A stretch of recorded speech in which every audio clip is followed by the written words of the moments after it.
All right, folks, in this Halloween occasion, let's talk about what happened last year, which is Pet Cemetery. So, the Pet Cemetery remake, and oh wow, they definitely took some amazing liberties and just wow. So, let's just get on with it with the part of the whose fault is whose. All right, so it's just like the original one where they actually move it to a place. The unbelievable part is that instead of a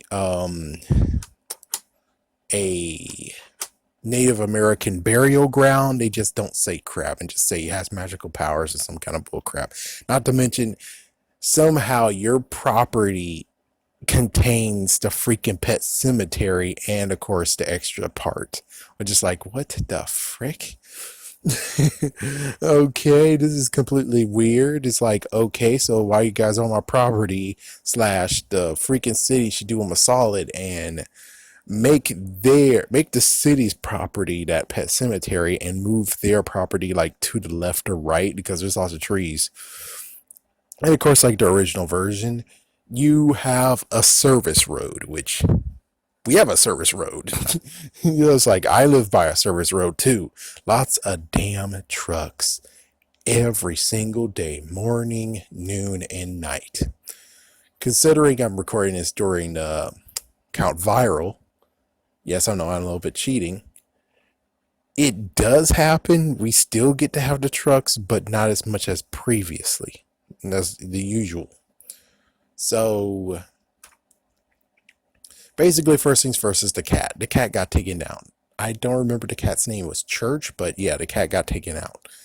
Then Judd reared his head, even though it's funny enough that they decided to build on his character, the fact that his cat was resurrected and then he actually resurrected maybe his wife too.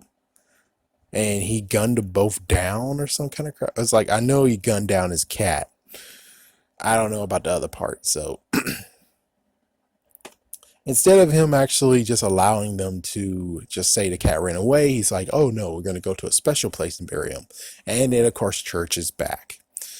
Now, the messed up part about this is that they are obsessed with brushing. I mean, I get it, you can clean them, but why are you brushing the damn cat or brushing the damn girl? It's like, just leave it alone. Just leave it alone. Leave it alone. Just leave their hair alone. Frig it, leave it alone. Just clean them up. Don't make them look bloody, which that's a props on that. Yeah, but of course, Church actually got pissed off, or should I say, what's the demon version of Church? I'm not sure. Frig it. But anyways, yeah, he scratched her because she's just taking it too far trying to brush his hair, and geez, it gets caught, which most likely he has some bone or something sticking out, and it's like, damn. So he scratched her, and she's like, yeah, no more, I don't want him near me, which means basically you could have just left the cat dead now. So after all the crap that the cat's doing, he's gonna put it down. And the cat bit the crap out of him for some dumbass reason. And then all of a sudden, he's like, "Oh, I'm cute now. Don't kill me." I'm like, "Yeah, fuck you. You bit me like seconds ago. If you really wanted to do that cute plea, you should have done that before you started to be a dumbass idiot." And also, for some reason, they have this black freaking gappage in their house, and it's like, what the frick is this? You're like, yeah, what the freak is this? The Black Abyss or some kind of crap? It's like, we don't know. And oh, yes, note there was this poor guy who's going to serve as the one who's like, don't do it. Fight it. Go to your family. Go back to your husband. He's in trouble. But the only kid only sees him, and the doctor only sees him. The main character only sees him, and yeah, it sucks. It's like, oh my gosh, it's freaking regions. And then they decide to add more stuff to the wife. Now the wife apparently now has an older sister, but she died. The older sister has a messed up deformity. Kissing cousins, I suppose. It's like, yes, her mom and dad are basically kinfolk. Damn. But anyways, yeah, there's some messed up deformity that her back is all twisted up and her feet is so grossed out and her face too. And not like a older sister. Well, technically, she is like a rotten older sister, being like, "You'll end up like me too, in the bed and twisted." And it's like, what the fuck is this shit? So, sister one, the one that's the wife, she one day decides to just use the dumb waiter to bring her food up because, well, the sister's a dumbass. It's like, really, if you really want to have your food and not have to risk getting killed, pretty sure you shouldn't try to freak out your younger sister, the only person that's in the house that's gonna feed your ass. But hey, and she got killed because she decided to reach in the dumb waiter, but she can't freaking walk, and she just slipped and bam, dead. I'm like, she kind of did it to her own damn self. If she wasn't a freaking rotten older sister, and instead of being like, "Thank you, sweetie, thank you, sis," if she was like that, then it would have been fine. But you had to freaking say some stupid crap, and it's like, you paid for it. You paid for it. And apparently, her younger sister actually begged God to actually just allow her to die.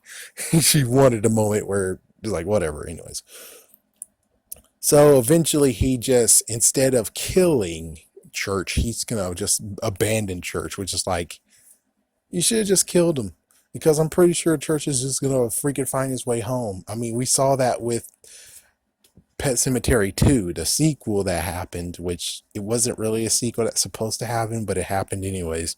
It's like, yeah, the freaking animals will find their way back. And that's what freaking got the little girl killed, is the fact that she saw Church, he was in the middle of the road, and instead of actually taking him to the side of the road and petting him, she forgot all the stuff she learned about look both ways, do not stand in the middle of the damn street. So it's kind of funny they actually took a funny nod and then twisted it, which was awesome, because the little boy, her little brother, was supposed to be the one who dies, and he got in front of the freaking damn street, and it's like, oh damn it, what the fuck, you dumb little kid, here we go again. His dad was able to save him. The main character was able to save him, but he wasn't able to save his daughter. And what's funny is that the trucker who was driving was on his phone, and he did stop, but sadly the convoy, if we can call it that, it just got off, derailed off of his truck and kept on sliding, and poof, the girl got thrown to the left side of the freaking street. Be right back, son of a bitch. Interruption brought to you by McPhee. McPhee, you're a total dumbass. Shut the fuck up. So, anyways, yeah, she got killed because of Church, and Church is because of Jip.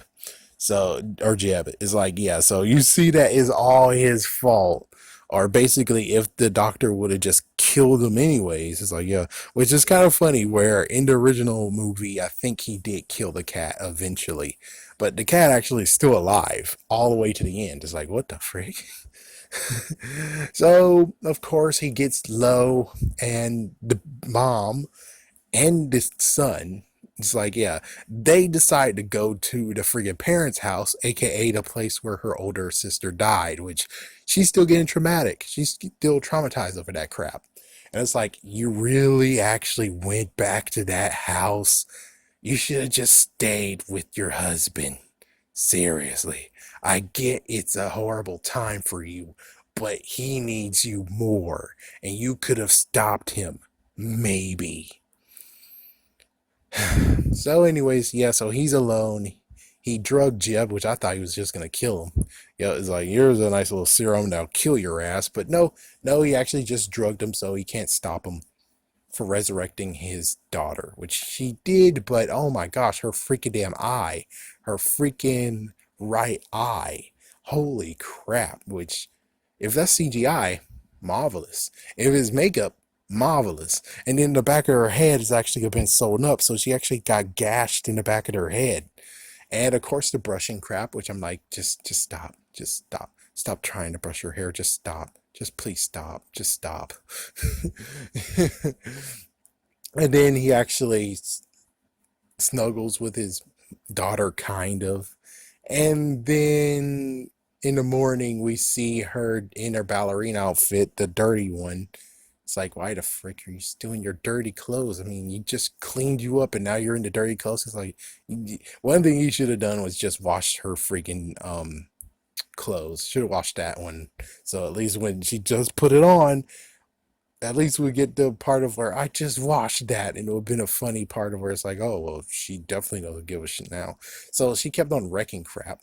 Yeah, just going out of control, and then the wife calls, and she becomes daughter into secret daughter, aka mistress. Are you gonna tell her about me? Are you gonna tell her? It's like, what the frick, man? Really the hell. It's like, gee whiz. And she figures out that she died, and she figured, yeah, and she remembers her last moments, and then apparently she went to, I don't think she went to hell, I'm pretty sure she didn't. Yeah, but whatever came in place of her sure did. Even though she's Sarah's Mary, so it's a twisted version of her somehow. I don't even know what to even say on that one, but basically the craziest part that's a twist is that of course Jeb gets what's coming to him, and they twisted the part of where his Achilles tendon is attacked, which holy freak, that's graphic. And of course, Church is just there watching, and apparently, um, Ellie, that was the daughter's name. She's able to change faces and turned into his fiance. And it's like, yeah, now you're gonna get it. Now you're gonna die, and you're gonna deserve it because, well, you brought on that cat, and you're the one who did this whole entire mess. Now you're gonna pay for it. And of course, what she kills him with, she kills him with the surgical knife that she found in her dad's person. Which, of course, we already got established beforehand that she is a snoop. But it's kind of funny just talking about that one little part beforehand is the whole Jeb's like, hey, what you doing? Why are you looking through my shit? It's like, your freaking drawer was already open. Okay? Your drawer was already free them open, which most likely is also foreshadowing. It's like, yes, the Second Amendment is rising good. Yes, and she's actually wearing, which one thing that they do is that it's customary to wear masks when burying your pet or some kind of crap. So she actually picked up the cat mask that we saw in the very beginning of the movie. And she killed with that cat mask. She killed with a surgical knife, and now Jeb's dead. And then eventually she's okay with her dad, but her mom is concerned. The mom is concerned. She comes back with the son, and well, all hell breaks loose to the fact of she doesn't want to hug her child. She's not going to accept her. And well, she's like, Ellie's like, okay, fine, frick you, I'm going to kill you. And she definitely does. She kills him, but little brother is now safe in the car. He's like, don't open it for anyone, especially Ellie. So that goes down, and then she freaking does a WWE move and hit the chair on her dad's freaking head. So her dad is knocked the fuck out. Her mom is dead. She buries her mom, so now the mom is now saying messed up what the fuckness. And well, eventually dad wakes up, comes to, and there was a freaking brawl between Ellie versus daddy. And well, he was about to kill her with a shovel, and then the mom, out of nowhere, impales him. He's dead now. It's like, wow, that's different from the original movie. Original movie is that he had to kill his son, which his son was creepy as fuck. It's like whoever played his son in that original version, oh my gosh, are you in horror films today? Did you at least do a Goosebumps in a crazy freaking episode? Or even any of them around a twist, Erie, Indiana, Are You Afraid of the Dark? Either one, because that freaking kid was creepy as frick. And it's like, yeah, compared to the sister in this one, which is like, she's a formidable horror film villain, horrible ghoul. So yeah, in the end of that one, the freaking mom. Yeah, it's like we thought the mom was okay after he buried her, but then she has a knife behind his back, and then we hear it, no, and he's dead, or we don't know. Yeah, I think he's dead. Anyways, in this version, no. So they bury him, and now all three of them are undead, I guess, or whatever, and they burn the house down, and now they go into the car, and that's where it ends. And it's kind of funny listening to the outro song. It's pretty funny.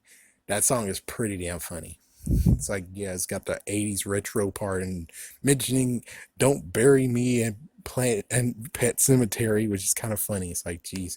So In the end of this movie, watch, don't watch, like or don't like, it was an interesting spin. It looks like that the sequel could actually deal with this. It's like, for me personally, it's like the sequel, which is Pet Sematary 2. Could they actually refine it? Well, the house got burned down, so damn. Yeah, but I guess they could still actually have it. They could still actually do the same thing as before, so that's cool. Yep, so they could do it, and they can actually make it truly, something. We don't know. I don't know how that's going to work out. But they can do a spin-off where you have a freaking family of killers, and they're just going around killing and causing mayhem, mayhem, mayhem. It's like they can freaking do it. They can do it if they want. It's like, yeah, this one actually, if you saw the first movie and you go watch this one, like, I already spoiled it for you, but to watch it for yourself and actually be like, yeah, this guy's talking out his ass, it's the same exact movie. You go in with that attitude and you'll be surprised what happens. If you listen to what I say, I think it's still a good idea to watch what happens. And John Lithgow, or John L., the guy who played Lord Farquaad and so many other funny movies, that was him as Jeb. And I'm like, holy freak. It's like, I know that guy. And it's like, nah, not really. No, I know that guy, not really. It looks like the guy that, Third Rock from the Sun and everything. Actually, no, sorry, wrong person. Of course, that's wrong. No, wrong person. But I'm like, I know him. It's like, no, I don't. I do, I don't. It's like the beard throws me off. It's like the beard that he has throws me off too much. Actually, no, that is the same guy. Sorry, that is the same guy. But anyways, this is a movie to watch on Halloween. So, happy Halloween, folks. Yep, hopefully Count V in the future, Count Viral, it's not as much and bad as it is right now, which is pretty bad. It's pretty bad. Who are you? Robert England. Oh, the guy from V. I'm the actor who plays Freddy Krueger in all 7 Nightmare on Elm Street films, for crying out loud! Everybody just remembers me from V. I've done 50 movies. I'm about to be bludgeoned to death. It's probably going to say on my tombstone, R.I.P. Robert England. He's the guy from V.